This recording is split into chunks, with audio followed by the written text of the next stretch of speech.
Israeli Prime Minister Benjamin Netanyahu has declared his country's recent victory in a 12-day war with Iran is opening new opportunities, especially for the release of Israeli hostages held by Hamas in Gaza.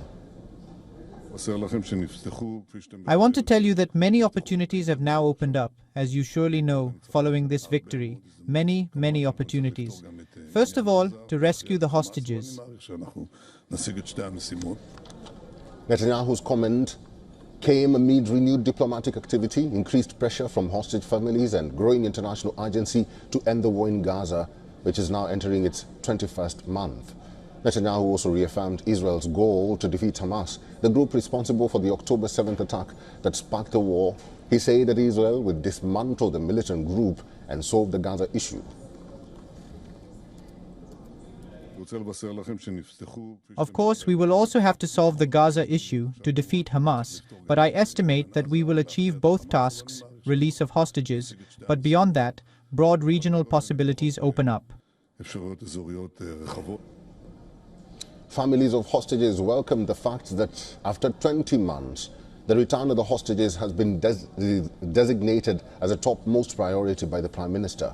The war has led to massive Israeli bombardment of Gaza. According to the Hamas-run health ministry, over 56,500 Palestinians, many of them women and children, have been killed. In the past 2 days alone, Israeli attacks have claimed more than 80 Palestinian lives and left around 400 others injured, according to health authorities in that region.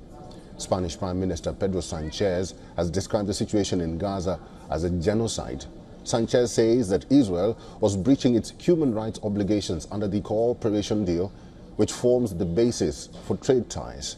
Ireland, on the other hand, has become the first European country to introduce ban on trade and imports from Israeli settlements. US President Donald Trump has urged progress towards a ceasefire deal on Saturday. Trump posted on his Truth Social account, "Make the deal in Gaza, get the hostages back." He had earlier said he was hoping for a new ceasefire within the next week. Meanwhile, in Gaza, hopes for a ceasefire are being met with deep skepticism among Palestinians.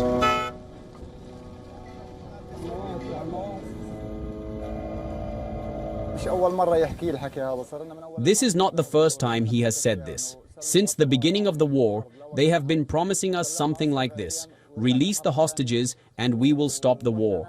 They did not stop the war. We actually released the hostages and the war started again. We are tired of displacement, suffering, hunger, poverty, high cost of living. The situation is bad.